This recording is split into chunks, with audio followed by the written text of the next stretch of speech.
Hello and welcome to this episode of Cooking with Jimmy. Today I have a recipe for orange chicken, mixed vegetables, and sticky rice. Enjoy. By the way, have you subscribed to my channel? Have you liked this video? Would you share this video? Give it a thumbs up, subscribe to my channel, help me grow. If you want to see more videos like this.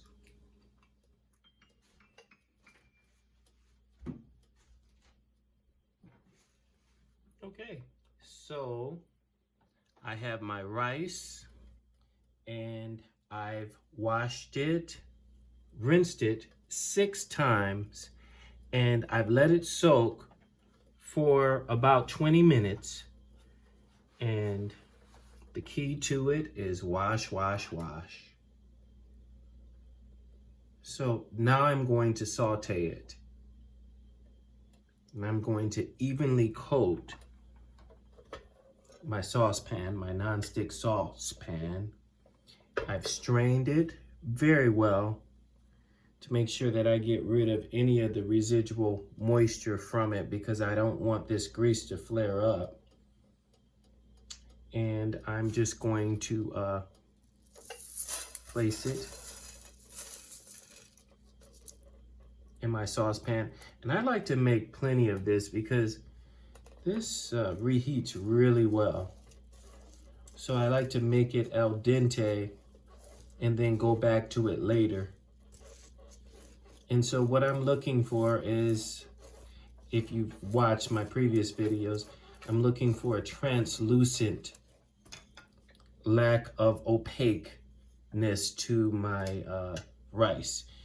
It almost looks like you can see through it, and it turns a golden color, and that's when you know that it's sauteed long enough.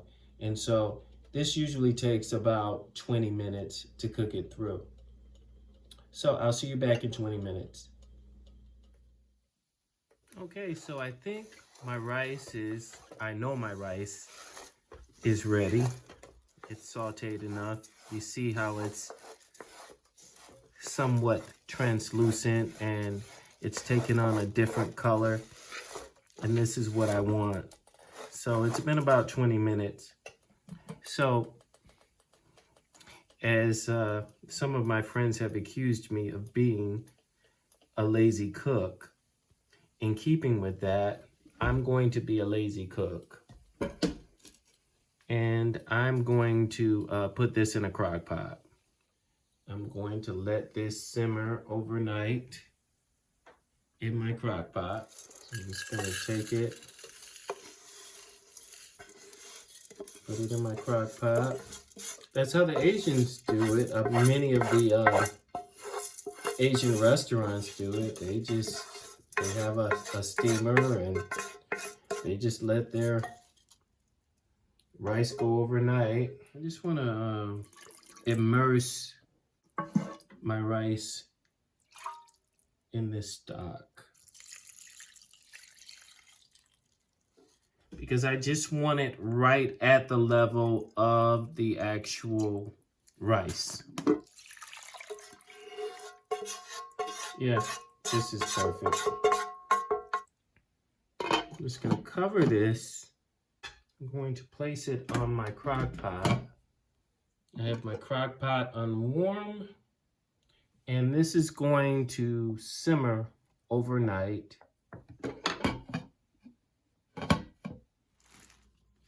Okay, so I am going to dice chicken breasts.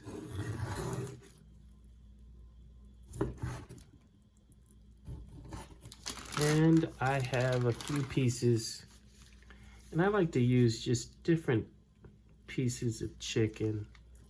Some of them bone in, some of them not. But, you know, for those of you who are like me, who want to eat good and save money, sometimes you have to make it do what it do.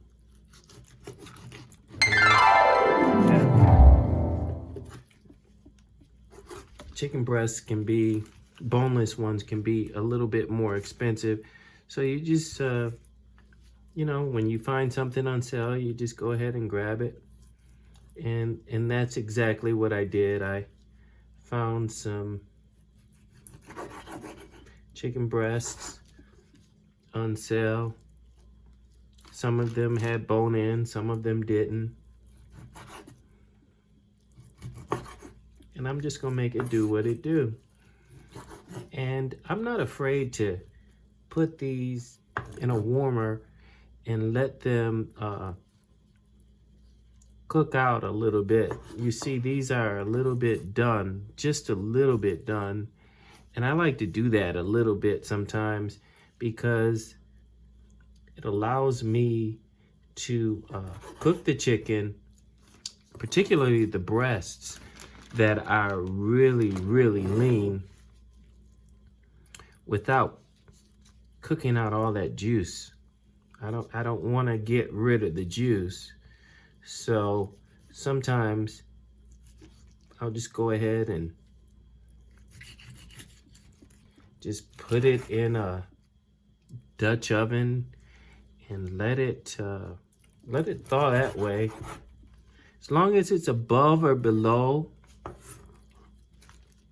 a certain temperature, which is 170, you know, as long as it's above 170, you don't have to worry about it. I think, you know, sometimes we get concerned about temperatures, and we should be, because you don't want your food at a temperature where bacteria can breed.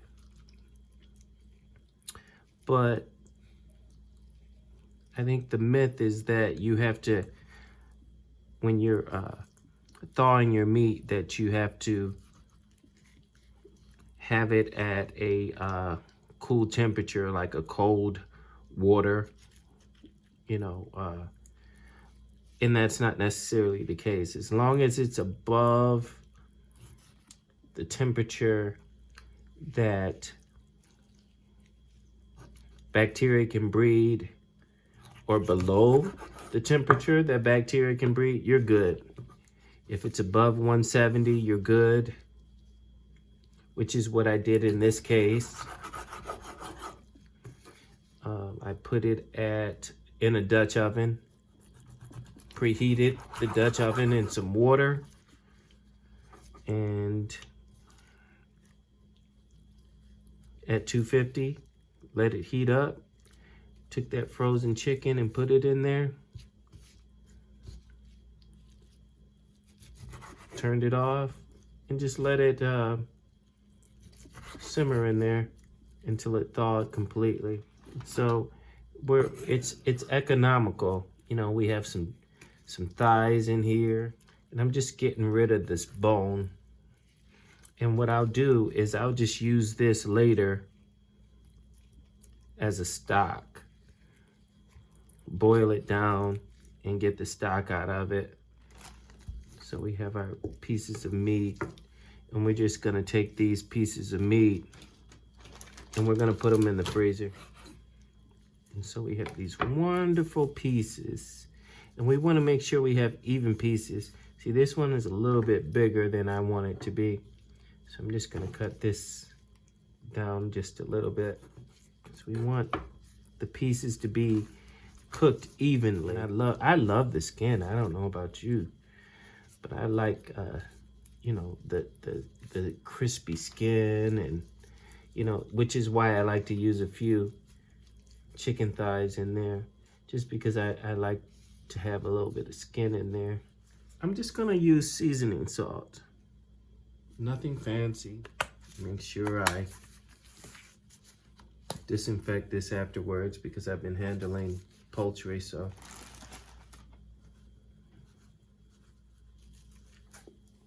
Once I get it on that side, then I can just turn it.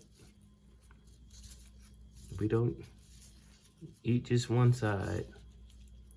I can't think of the chef that says that when she refers to cooking both sides, she says, we don't just eat one side. Okay, so we got these pieces turned over. We're just gonna season the other side generously. Now that we have them seasoned, we're just gonna take them, put them in our Ziploc freezer bags with the seasoning salt on them. And we're gonna let them marinate for no less than 4 hours. So I'm just going to bring water to a boil. Add some chicken bouillon, just a little bit, about 2 tablespoons, and let this come to a boil. So folks, I have transferred my pot over to the stove because it wasn't working over there. The hot plate just doesn't get hot enough. This is onion powder,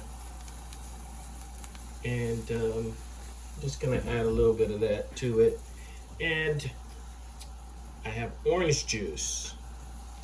I wanted to use jelly, orange marmalade, but they didn't have any. So I was forced to improvise. So this is gonna take a while to cook down, but I wanna thicken it. So I'm gonna have to reduce this, and it's gonna take quite a few minutes. So I'll see you back once this reduces. So I'm gonna add about a cup of sugar. I'm also going to add pure natural honey. As I've mentioned in some of my previous videos, you stretch the sweetness of the honey with granulated sugar because it's more cost effective to do it that way. But you wanna use the honey because you want that flavor from the honey. So without compromising the flavor of the pure honey or natural honey, we add just enough granulated sugar where you can't actually tell the difference. I'm also gonna add a little bit of cayenne just to give it some kick.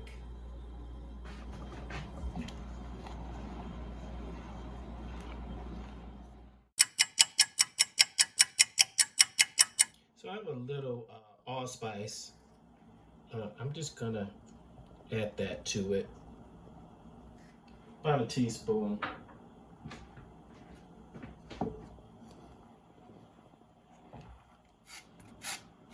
Into my sauce. Being careful not to grade down to the rind, because you don't want that rind in there. You'll have a bitter taste if you get that rind in there. So just be careful not to grade too far down. So I have some cornstarch, and I'm just going to make a slurry because I want to. It's pretty much at the flavor that I want. It's just not thick enough. So I'm just going to take and ladle some of this marinade into a container with cornstarch in it and make a slurry. It's important that you do it this way, or else you'll never be able to get rid of the lumps. So you definitely want to put it in a separate container and just give it a nice stir and get rid of those lumps. Okay, so let's see how that works out for us. We may have to add a little bit more. And you have to remember, when this cools, it's going to be a little bit thicker than it is right now.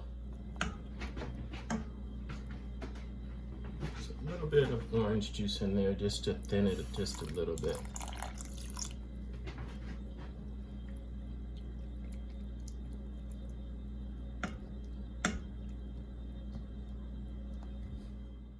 Gonna add a little bit of sazon to this.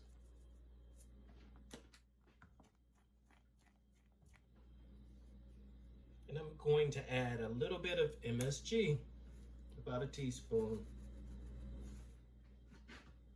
just to give it that umami effect. Somebody say ow.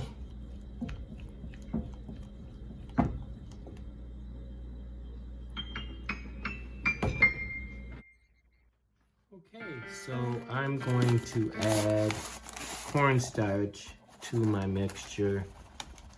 And I'm going to season it with adobo. I'm going to use MSG, about 2 tablespoons. And I'm going to use chicken bouillon,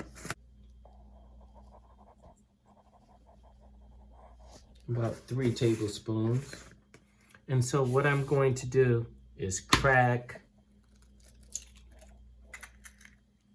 my eggs, 3 eggs, into the mixture. And I find that when you crack them on a flat surface, you don't have to worry about any shells getting in there. But that's just my own opinion.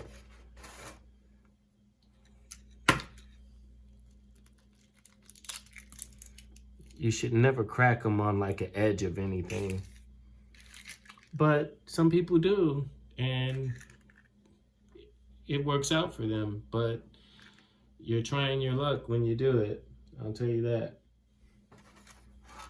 And so I want to add some water to this, about a cup of water. And I just want to mix this. And what I'm doing is I'm kneading the dough while I'm mixing it with my whisker.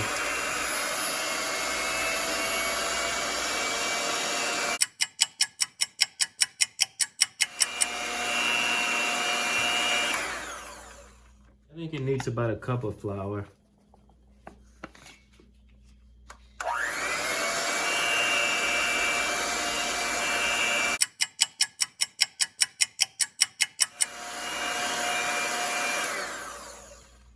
And what this does is it kneads the dough while actually blending. And what that does is it creates a higher gluten level. And that's what we want for a fried chicken, because the higher the gluten level, the crispier. So I'm gonna add a little bit of sriracha, just because I like a little kick. And I already added cayenne, but I like a lot of kick.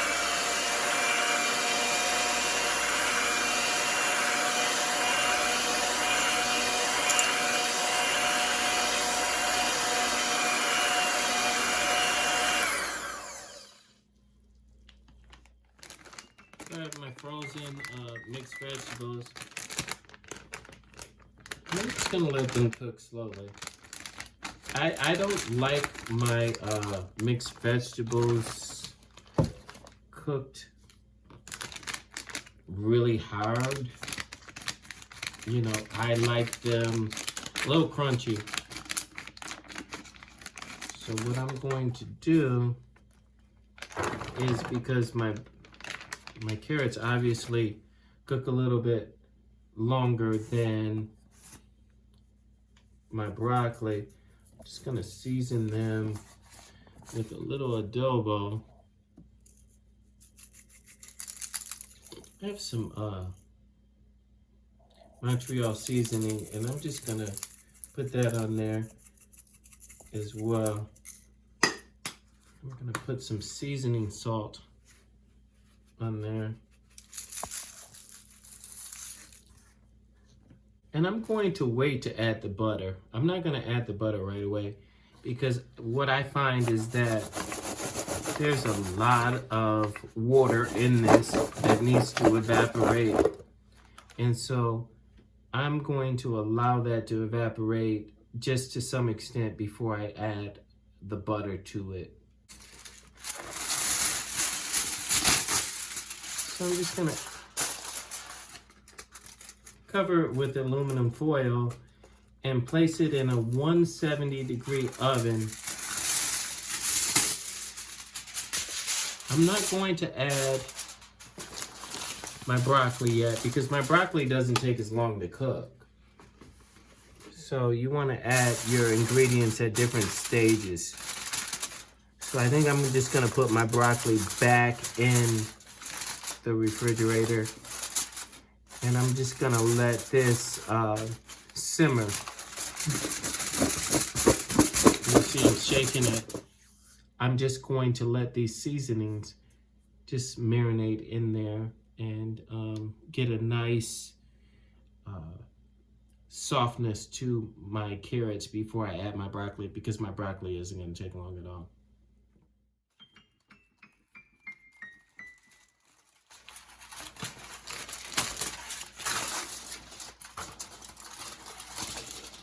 Okay, it's been about 20 minutes, and I'm just going to add my broccoli.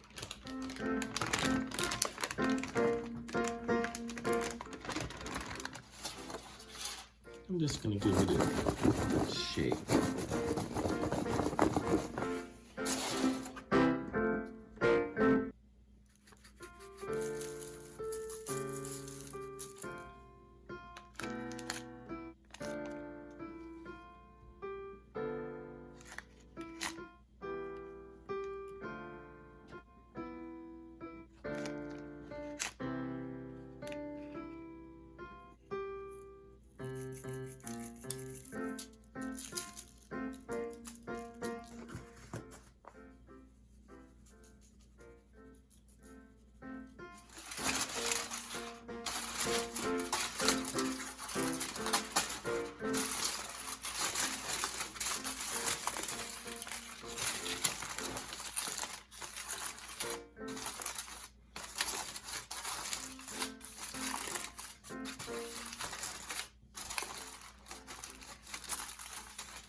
I wish more of my Facebook friends would subscribe to my channel. I have over 1,000 Facebook friends, and I'm trying to get to 1,000. And it would be nice if they subscribe, but I don't nobody owe nobody nothing.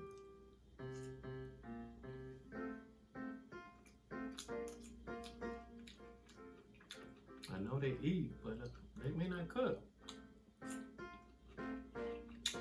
Or they may not cook the stuff I cook. So, like, share, and subscribe to this video. Peace, and I'm out.